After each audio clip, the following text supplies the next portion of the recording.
As a responsible person with growing concerns for your privacy and personal liberty, you want to know where we're headed and what you can do about it. We ask the experts what you need to do to take prudent and responsible action to safeguard your family's wealth and well-being, and what basic first steps will help you to be aware and prepared. ReluctantPreppers.com. Welcome back, Reluctant Preppers. We're delighted to have a returning guest tonight. Brad Harris, founder and host of Full Spectrum Survival, is here with us back on Reluctant Preppers. Brad, thank you for joining us. Thank you. I'm glad to be here. Thanks so much for having me. We have had a hard time getting you on our production schedule for a couple of reasons, one of which was that you relocated. You moved your family from urban setting to a homestead, and later in this interview, we'd like to pick your brain a little bit about some of the strategic planning that went into that for you, because we have a lot of our viewers who are contemplating similar possibilities to improve their resilience, and then some of the early lessons learned that you might be able to share with us that have come out of that experience so far. I know it's still an unfolding drama because it's fresh, but the second reason we had a hard time getting you is because you were hosting or participating in a major conference and training session this weekend, so we may get to ask you for some key takeaways from that as well. But if we could first hit on a couple of really hot stories that are now finally breaking into the news, and that's part of the main reason I wanted to bring them up is twofold. One, because they represent a clear and present dangers to public health, but even more that this has been masked, underreported, and the informed information that's been provided to people is too little too late. So if we could talk first about the Fukushima reactor leak in Japan. You have focused on this for months, if not years, on your Full Spectrum Survivor channel, talking about what the real long-term and broad-scale impact is of that. But there are new developments in the last week that really break that open. And if you could just give us a quick rundown of what you think some of the most important, what people need to know who want to be aware about the new developments with the Fukushima reactor leak. Absolutely. Like you said, it is not being talked about enough. The reactor leak, the entire disaster that's going on in Fukushima is literally a population-changing event.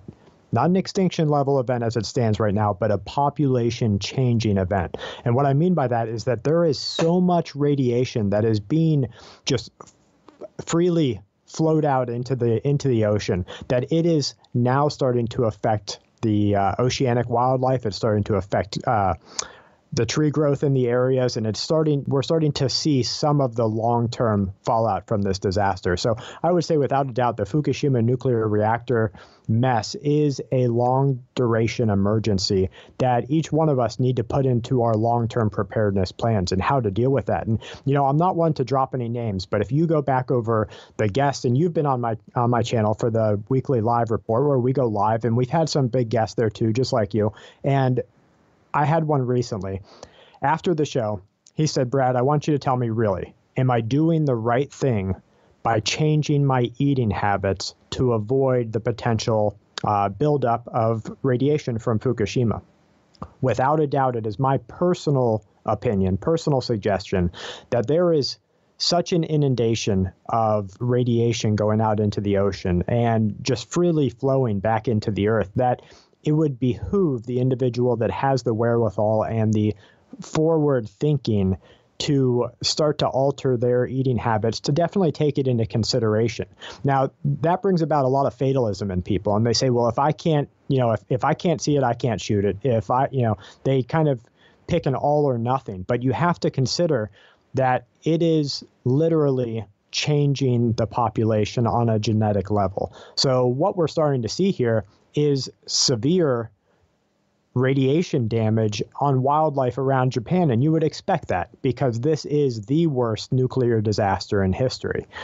So now we're starting to see this concentric circle blow up. It's starting to expand, and the visible effect is getting further and further away. And just to kind of bring it back to what's going on at Fukushima, they recently recorded 530 sieverts per hour. Now, this is the Tokyo Electric Power Company, who has been behind the ball. They've been behind the curve in public disclosure, along with the Japanese government and really the governments of all of the world, since the disaster struck. And I remember that very night when it was happening.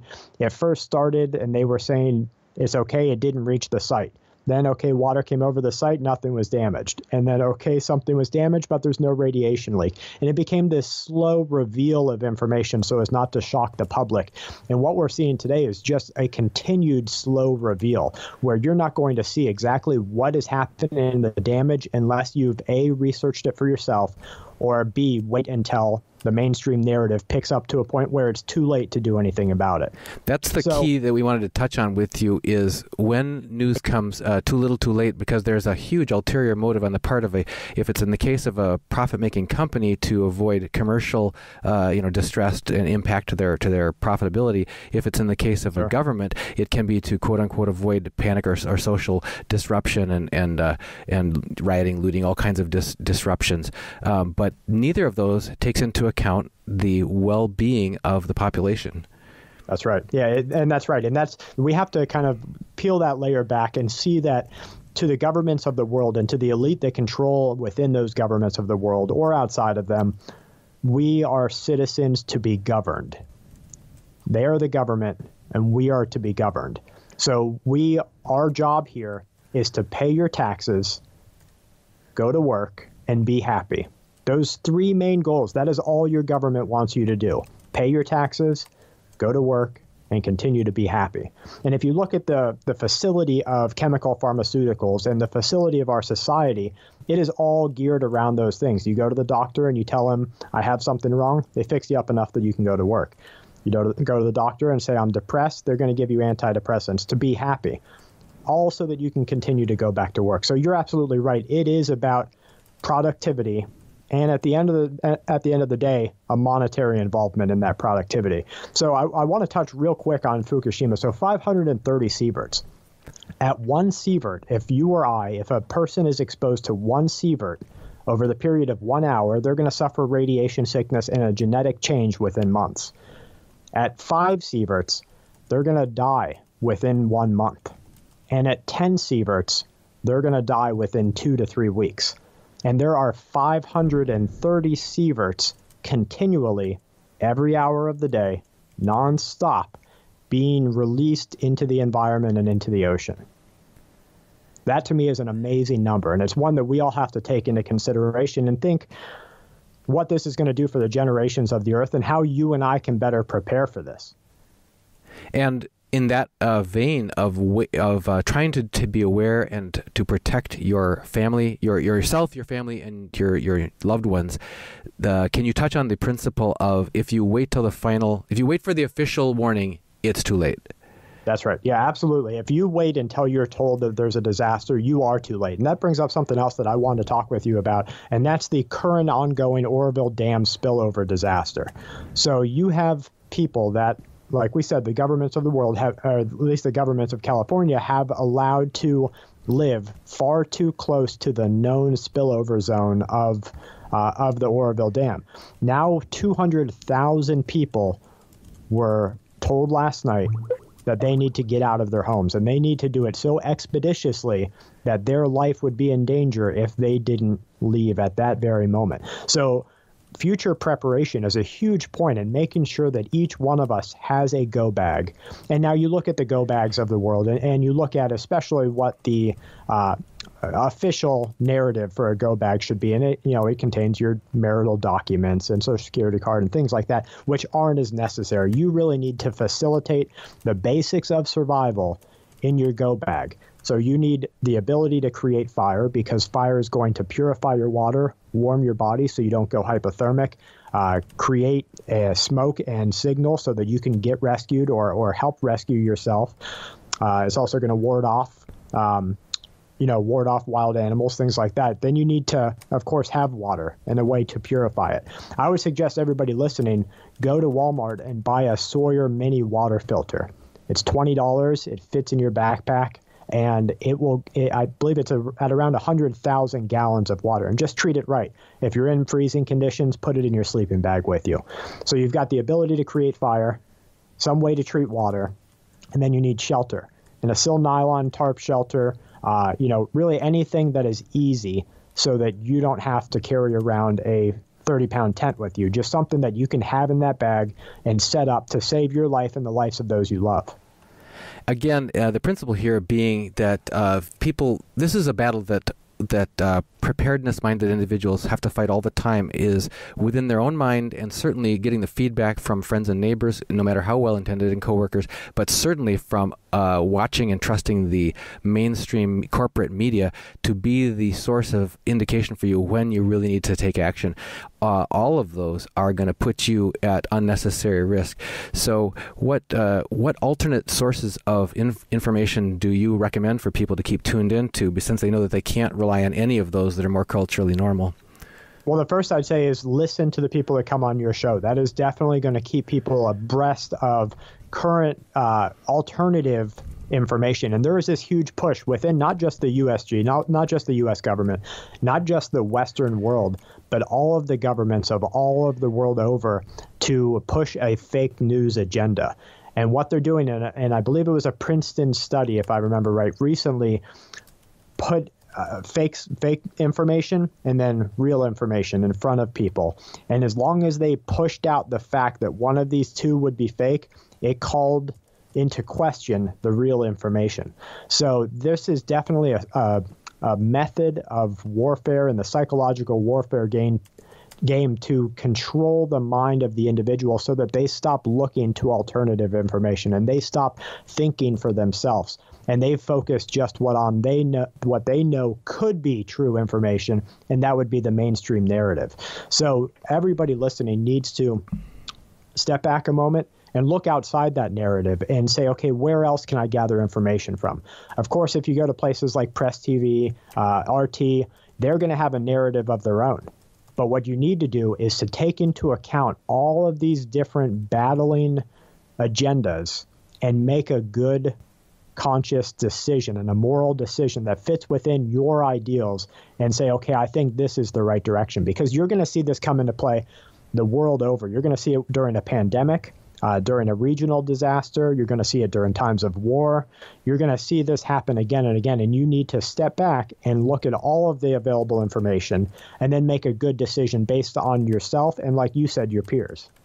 If we could touch for a moment on, you mentioned in passing earlier about medical information that is being underreported or withheld. I have a personal story we were talking about just before we started the broadcast, because you asked how I was doing. One thing I wanted to reveal to our listeners is that myself and my wife are being treated for chronic Lyme's disease, which I contracted about 7 years ago from a deer tick when playing paintball in the woods in Wisconsin, and got immediate classic textbook symptoms on the surface, got immediate medical, 1 round of antibiotics, and because I woke up a few days later after the initial embedding of the tick, feeling like about a 90-year-old man. I had shaking fevers and could hardly get out of bed. I was aching so badly, had zero energy. It's just total lethargy and profound fatigue.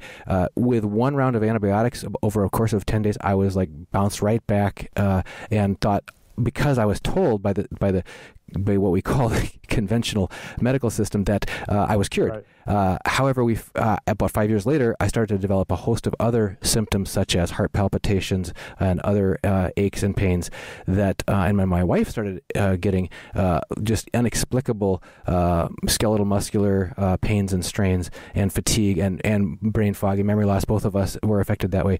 We got to an alternative medical doctor who we've had on our show before and got some consulting advice from our off-grid medical doctor, Jay Nielsen, who gave us really an earful about what is not being reported, about the rampant underreporting of the prevalence of Lyme's disease nationally, and more from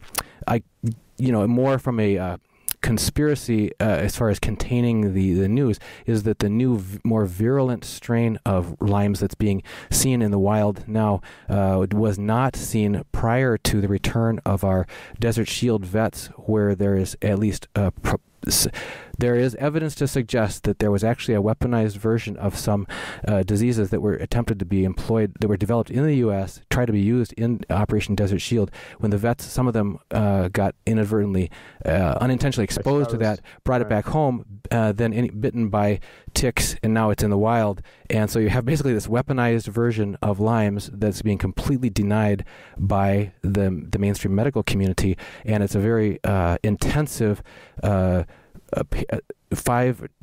to 9 month course of intermittent treatments. And if you look up Herxheimer reaction and also bioslime sequestration, about how these new, more virulent forms of these spirochetes are able to hide between your cells in your body and hide up against bony surfaces and cover themselves with bioslime so they're invisible to your immune system while they replicate and then burst out and affect. And then when you actually do use some special enzymes to dissolve the bioslime, and then some special intermittent bursts of combinations of antibiotics of increasing strength to attack them, kind of sneak attack, you get these die-offs, and it's the toxicity from the die-offs of the effective treatment that makes you feel like you're back on death's doorstep again. So anyway, just to say that there are like three paths. You'll either hear that from the mainstream medical establishment that either Lyme's is not that big of a deal if it's treated early and treated once, or secondly, you'll hear it is incurable from some people that have later information, or you'll hear this third path,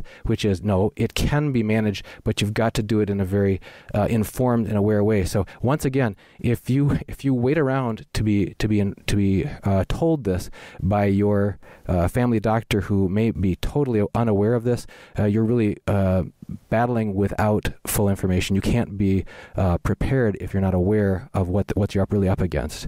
So just you're absolutely. Go ahead. You're right.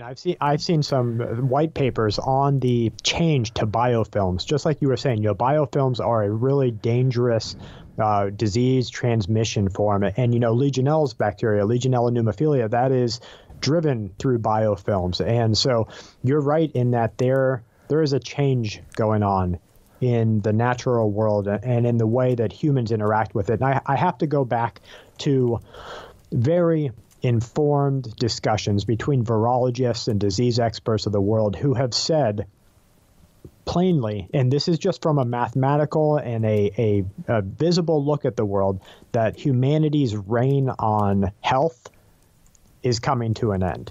And it has to come to an end because the world is starting to take back. So like when you brought up the conspiratorial side of things, that got me thinking, because who benefits from what used to be a single regimen of chemical pharmaceutical now to an 8-month or maybe even perpetual regimen of it? Who benefits from that? Well, and there's There's also the denial of and the fear of liability. We've certainly heard that in the past about, mercury in dental fillings being told, no, it's not a problem, or fluoride in the water, not a problem, or childhood immunizations, any causal link with, from pertussis vaccine to autism. No, not a problem. So if you look at any of those and say, is there a conflict of interest here? You bet there is, and that's another reason. Absolutely right. Yep. So if we could jump forward to maybe a more positive outlook, could you give us a few key takeaways, some of the high points from your weekend? First, describe what it was that you were involved in over this weekend, and any big high points you could share with our audience. Absolutely. And first, if you don't mind me jumping back for just one second. So, at the beginning of the show, I started talking about a guest on the Weekly Live Report who had said, am I doing the right thing? And they were looking after ways to cleanse their body from radiation because they live on the west coast of the United States. So they're a lot closer to the problem than I am. Now, during the Chernobyl accident, the children of Chernobyl were given fruit pectin, 100% pectin, in a daily regimen, and what the pectin does is it actually pulls through your organs and through your entire body radiation and heavy metals and dispenses it through your urine. So if anybody right now, the reason I brought this up is because you said immunizations and vaccine schedules. Yeah. I get asked that all the time. My kids already had vaccines, and I'm kind of seeing this problem. What can I do? And I would say 100% of the time, you're going to see an improvement that cannot hurt if you try a pectin regimen. And that's the same exact pectin that you go to the store and you can your goods with for your preserving your goods. And just start on a regimen of that. There's plenty of information, plenty of white papers that have been done. If you research Chernobyl pectin, you're going to find the white papers that were done by the World Health Organization and multinational organizations that saw I believe it was like an 80% reduction in radiation levels in the children of Chernobyl. And just think of how that can apply to our everyday lives and how we're taking metals in all over the place. And anything else as far as food choices? Like what about Pacific fish from the Pacific Ocean, whether it's shellfish or crabs or normal ocean fish? It is wholeheartedly off my plate, and I'll go as far as to say no California oranges on mine, no Washington apples, and no cheese from California. And that's again just my personal preference, personal opinion, because I see the damage that is being wrought that much closer to Fukushima. So I've just stepped back, and all we can all do, the only thing that each one of us can do is mitigate the damage from it. And I would rather mitigate than do nothing at all. A recurring guest on our program, Joel Salveton, the co-founder of Polyface Farms in the Shenandoah Valley, Virginia, what we call our activist farmer, who we have on the show, talks in about a week ago. We had him on, and he was talking about local food to the rescue. So again, as you point out, you do not need to, even though it's the supply chain currently and the mass market sources that we have most readily available would trap us into taking in remotely brought in supplies that we have no idea how clean those sources were, but we can look for local alternatives that would help us have better integrity on our food. That's right. Absolutely. Okay, so back to your other discussion. So a couple of times a year, we'll do survival and preparedness retreats and courses with people. And we actually have another one coming up in June. It's called the Homestead Event. So anybody who wants to look, they can go to the homestead-event.com. They're going to see information about it. What we do is we bring course instructors in, and we go over 4 days all of the courses and physical real-life information that a person is going to need to survive a disaster or to thrive on a homestead. So we're going over everything from personal survival, wilderness survival, right down from a primitive level up to modern wilderness survival, personal preparedness, how to plan for your family. And what we'll actually do is sit down with each person and do a 1-year plan with them and get them online so that they can actually take that next step and have a 1-year box or a 1-year plan in their house should anything happen economically or geopolitically. And this goes all the way through to aquaponics, cob building with cob, canning your food, trapping animals. And it's not just watching something on YouTube or hearing about from someone. Everybody gets out and physically does it, because until you put one of those conibear traps, until you feel the tension on that conibear trap, you're not going to know how lethal it is. And you're not going to respect it as much. Just like, as you know, with a firearm, with firearms training, until you start pulling the trigger, and especially trying to hit a moving object, you don't have that respect for it. Right. And so we work with, go ahead. I was just going to say that we had just recently had one of our outdoor survival experts on, Jay Wayne Fears, and he stressed also that if you need to be able to live on wild edibles, for example, you best get direct hands-on instruction from somebody who's knowledgeable about your local area and what options are available there, not just to pick up a book and think that you can do it on your own. That gets back to that hands-on experiential learning that you're talking about. Yeah, that's right. Because the difference, and admittedly so from my standpoint, it is 110% easier to start a fire on a dry, warm day than it is on a cold, wet, and humid day. It's just a world of difference. And the fact of the matter is, you need that fire more on a cold, wet, and humid day than you do on the dry day. Yeah, windy too. Exactly, that's right. So actually getting your hands dirty, and we're doing it on a couple of pieces of property here in Wedowee, Alabama, and the people are going to come sleep under the stars with us. We're all going to sleep out. It's going to be like a primitive camping arrangement. It's a lot of fun. I hope if you're free, Duncan, I hope you're able to make it out there with us, or at least, we'll find some way to correlate that information back to you, because it is so much information that I can't express enough the need for people to actually get their hands dirty. And, we're going to be butchering animals there that we trap and catch, going out, doing the hunting, building the fires, cooking the food. We have wild edibles instructors there that know the entire United States and are actually going to walk people through the forest and say, okay, let's all pick that up and eat it, and let's process that this way. And that's a dangerous lookalike. And so, like you said, it's really that hands-on information that you need to be able to learn the difference between what will save your life and the knowledge that we all carry, in the backs of our heads. So if anyone listening is interested, I urge you to go to the homestead-event.com, see which course speakers are going to be there, and see if it's something that interests you. And now, bringing it right back to home, for your own family, you just did a wholesale pull up stakes and move from an urban environment where you used to talk about urban exit strategies and all that sort of thing to a homestead. So I know it's early in the process, but can you give us kind of a few key points about that? First of all, what were your strategic search criteria that you employed when trying to resolve on the ideal location for your homestead?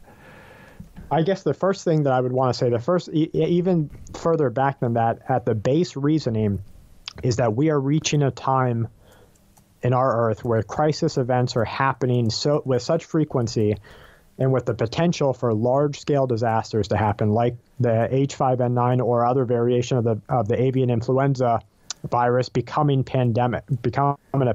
There's a swath of things that can cause each one of us to pull back to our survival and preparedness training at any moment. And I was in a county of 900,000 people.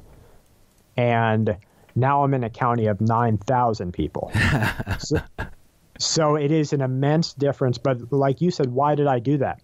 Because if a disaster happens, and there's a multifaceted road here.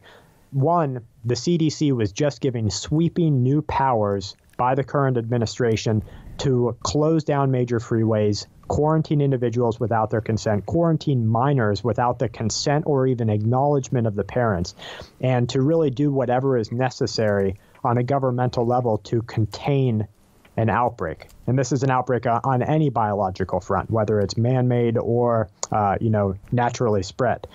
So that, of course, piques my ear. The ongoing disaster at Fukushima piques my ear, knowing that Fukushima is just one nuclear reactor. And how many are there? There's, how close was I to them? How close was my family to them? Another thing is just getting back to the roots of what I believe we are, as humans, we're put here to do. So whereas the government looks at each one of us and wants us to be happy, pay our taxes, and go to work, I think us as humans, we're on this earth to live life on this earth and through it and connecting to it as much as possible. And that for me means a homestead environment. So to go back to your question on sort of those stepping blocks of what got us here, the first thing is community. And I just kind of let it out into existence that this was the direction that we were going to go, because I'll tell you honestly, my wife and I don't have the credit. We have no credit. So we don't have the credit that we could go, pick up a $60,000 or $100,000 loan and just go figure it out down the road. So it was something that a lot of the listeners are probably forced into the same situation, that you have to consider every direction that you take. And our direction was to kind of just get it out there that we were looking for this. And we found a great community with another YouTuber here in Alabama. His name's Daniel Smith, Go for Green Living, does aquaponics, greenhouses, things like that. He said, hey, well, why don't you come stay here for a little bit, help out on the homestead, And then there's property all over the place here because there's no one around and no one wants to live where no one's around. Now that for me piqued my interest because I want to live where no one else is. That's right. That's right. Yeah, my wife and I were looking actually at some maps last night and found, educating ourselves on the ratio between population and area of different states. Wyoming has been piquing our interest for several reasons. And on there, it says it is the 9th largest state and 50th in terms of population among all states. Okay, yeah. And it's those types of things where we looked into the local population. Of course, in our modern day, I wanted to look into crime rate, things like that, and just make sure that it was a good decision for my family and my children. Looked into the area, made some calls, and then just took a leap of faith and said, okay, let's do it. Got up here, and not a month later, we are now talking with a landowner right next door here who wants to get rid of his property for a very inexpensive amount. And I'm talking in the low thousands of dollars. Wow. And this is for a couple of acres here. And he has multiples around. And that to me says, okay, well, that's very doable. Yeah, it's amazing when you're anticipating a change that if you wait for all the stoplights to turn green before you make your move, you miss out on the opportunity to open that first door, and it leads to a hallway of new doors you never would have found and never would have seen. You cannot underestimate the expansive power of taking action and making that initial step. Yeah, you're absolutely right. And so here at this homestead where we're at right now, while we're negotiating that piece of land, we're completely off the grid. He runs solely on solar power, and I'm talking everything, the 100-foot greenhouse, the aquaponics bed, where we just go in there and you pull out 3 to 4 pound tilapia that are then in turn feeding the nutrients to the plant, which are thriving in the greenhouse. Wow. So it's really a great hands-on thing for me to see because I'd never done aquaponics before, and to see that actual cycle of life, that sort of food forest in that greenhouse setting was really an amazing thing. And, but like you said, to just pick up your stuff and go, it takes a leap of faith. And to know that just like during the disaster, my wife and children and I would be fine, we'll kind of be fine no matter where we go. So it gave us the heart to just get up and do it. And it was that you had put out the interest. You let people know in the preparedness community that you were interested in that. It sounds like there was a trigger there when you got a response saying, "Hey, look, there's this opportunity here. Why don't you come?" Yeah, absolutely, and not just one, multiple responses. Uh-huh. And so and I think everyone will find that. And within our community of prepared-minded people, survivalists and preppers, there's a tendency to remain closed in because operational security says if anyone has my information or knows my information, there's a chance for it to be abused. Right. So that tendency to remain closed in keeps a lot of us from that open community. But I would venture to say make good, close friends within that community and just put it out there. If you see someone who always makes comments like you do, or always, is talking about a certain website or listening to a certain type of information, make small talk with them and then take that next step. And you're not going to find that everyone falls in line with what you want out of life, but you will find some that do. And then build that community no matter where you're at right now. And I'll tell you, I'll have single mothers come to me and say, my husband, well, they're newly single or potentially single nearby. They'll say, my husband doesn't like preparedness. He thinks I'm crazy and I have to protect my children in the event of a disaster. And let me tell you, that is the survival instinct that has gotten us as humans through thousands, tens of thousands of years of hardship. And it's just being washed away because of a dependency on government. So as you see other people who have this same mindset, grab onto it and talk to them. Right. I was just saw a television advertisement tonight for, I believe it was a Ford. It was a self-parking car. And I just thought, yeah, it really seems handy. And I thought, wait a minute. When I was a kid, my dad taught me how to do everything on our car. I knew how to not only change the oil and tires, I knew how to change out engines, transmissions, everything. Now they reach a point where all the electronics and everything on the car where people feel like I'm not qualified. I don't have the computerized equipment. There's nothing I can do on my own car. And now we're not even going to be qualified to drive our own cars. So with that increased convenience comes this increased helplessness. Rather than what you're saying is get back to basics and reclaim your competence, your ability to make, provide and keep your family safe and trust your instincts. That's right, and get through those things now before a disaster strikes. Learn what gear is going to fail. Let me tell you. So from the climate change from Florida, Tampa, Florida, to this area of Randolph County, Alabama, it is a drastic change. We're upwards of 3,400 feet above sea level. Suffered some, we would suffer 1 or 2 cold nights in Florida where it's going to get down in the 20s, but here weeks at a week's stench at a time. And had I not been of a preparedness mind, I wouldn't have had the Army bivy bags, the negative sleeping bags, and would have been much less prepared to put my family into a position where everyone has the potential to get cold, catch pneumonia, things like that. No, we just walked in and it was just like an extended camping trip. So in your case, and that's what you're pointing out, is that preparedness actually provides you with options. Options provide you with freedom to take choices you couldn't otherwise take. That's right. Well, Brad Harris, founder of FullSpectrumSurvival.com, thank you so much for joining us. Is there anything else here you want to share with our audience before we wrap this tonight? I would say, I'd love to come back on soon, talk about perpetual servitude and the what the government really is looking for from us. There's some new information about disease super spreaders and how those will play a part in biological outbreaks. And we could really talk all day about the avian influenza virus and how it continues to jump from animals to humans over and over again, so much that this is the worst it has been on record in China, where we have like 357 human cases, small clusters of transmission between humans of the avian influenza virus, with a 30 to 50% fatality rate.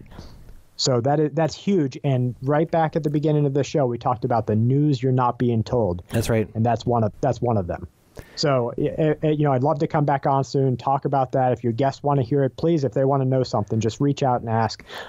They can email me, fullspectrumsurvival@gmail.com. And if they have the 4 days in June to come out to the Homestead event, it's thehomesteadevent.com. We're going to sleep under the stars together, learn how to survive a disaster, and prepare for the unknowns of tomorrow. Well, Brad, thank you again for being here on Reluctant Preppers. And anybody who's interested in that Homestead event, go to homesteadevent.com and check it out. Thank you, Brad. Thank you. Thank you guys for listening.